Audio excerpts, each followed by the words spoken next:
지금 현재 민주연구원실 해당 층 앞에서 이제 집행을 하겠다고 하는 모양입니다.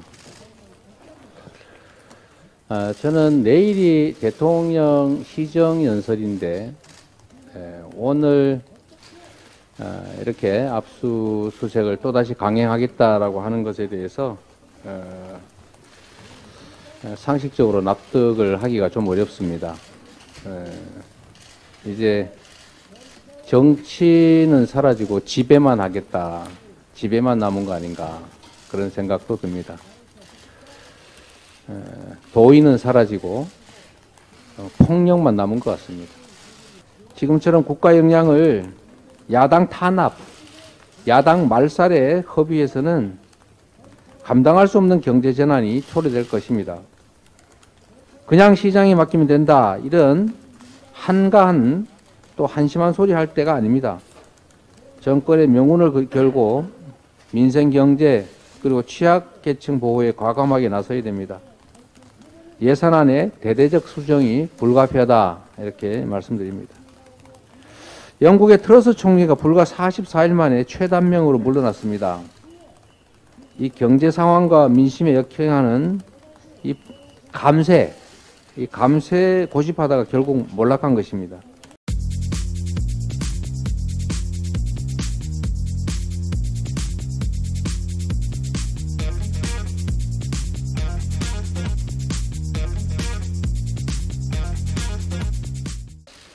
네, 우리 국민 여러분, 지금 최고위원회 직전에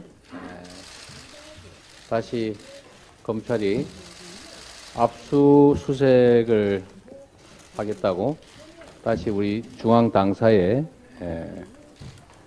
아마도 직원 출근을 가장해서 아마 같이 밀고 들어온 것 같습니다.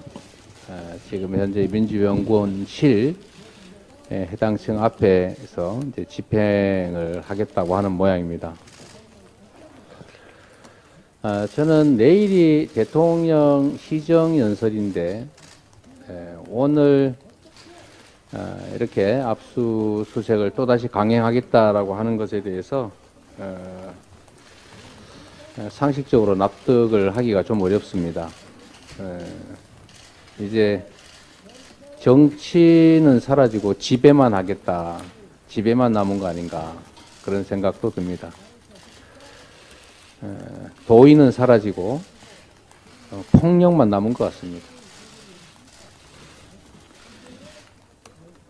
지금 대장동 또 하천대유 관련해서 여러 논란들이 있습니다. 제가 분명히 말씀드리는데 정쟁보다는 민생이 중요합니다. 국가 역량을 민생에 집중해도 부족할 판에 이런 정쟁에 소모하는 것은 바람직하지 않기 때문에 이런 정쟁적 요소는 지금 1년이 넘고 있기 때문에 특검에 맡기고 민생에 집중하자라고 하는 게 제 입장입니다. 일각에서 얘기하는 것처럼 이거는 대통령 영부인 김건희 여사의 특검과는 전혀 관계가 없습니다. 이 김건희 특검과 둘은 연관관계가 없다는 것이 제 입장이고 또 연관 짓지 말기를 다시 한번 부탁드립니다. 대통령의 저축은행 비리 수사 봐주기 부분이 부담스러우면 빼도 좋습니다.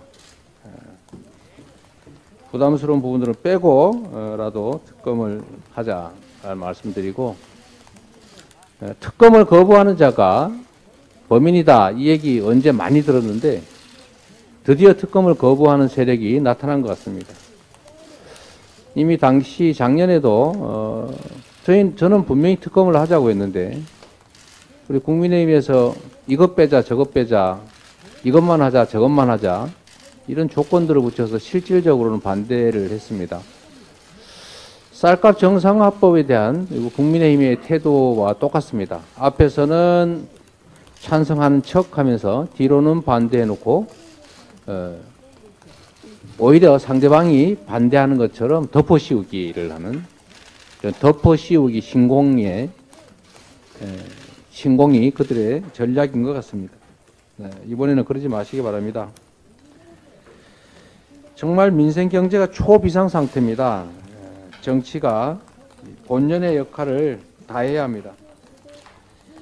민생 경제가 거의 시한폭탄처럼 정말 째깍째깍 초침 소리가 들리는 것 같습니다. 이 자산을 다 팔아도 빚을 못 갚는 고위험 가구가 38만 가구나 되고 전체 기업의 40%가 영업이익 가지고는 이자도 못 갚는 한계 기업이라고 합니다. 특히 12월부터 내년 상반기까지 돌아올 회사채 만기 규모가 80조 원을 넘습니다. 가게는 물론이고 기업들도 줄도산할 수 있는 그야말로 초비상 상태입니다. 이런 상황에서 국민의힘 김진태 강원지사가 레고랜드 사업 채무 불이행을 하겠다라고 해서 이 경제위기, 자금 경색에 기름을 부었습니다. 안 그래도 지금 이 자금 시장이 건들면 터질 상황인데 왜 이런 위험한 정치적 행위로 자금 시장의 불안을 자극하는지 이해가 되지 않습니다. 경제에 대한 관념이 없는 것인지 아니면 정쟁을 위해서라면 경제 정도는 얼마든지 희생시킬 수 있다 이런 태도인지 납득이 되지 않습니다.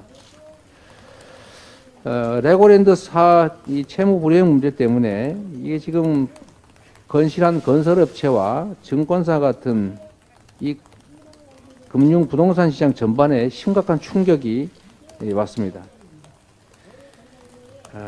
정말 참 걱정입니다. 정부는 경제 비상 상황에 맞는 비상대책 수립에 총력을 기울여야 됩니다. 지금처럼 국가 역량을 야당 탄압, 야당 말살에 허비해서는 감당할 수 없는 경제 재난이 초래될 것입니다. 그냥 시장에 맡기면 된다 이런 한가한 또 한심한 소리 할 때가 아닙니다.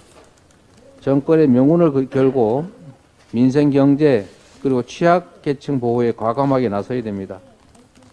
예산안의 대대적 수정이 불가피하다 이렇게 말씀드립니다. 영국의 트러스 총리가 불과 44일 만에 최단명으로 물러났습니다. 이 경제 상황과 민심에 역행하는 이 감세 고집하다가 결국 몰락한 것입니다.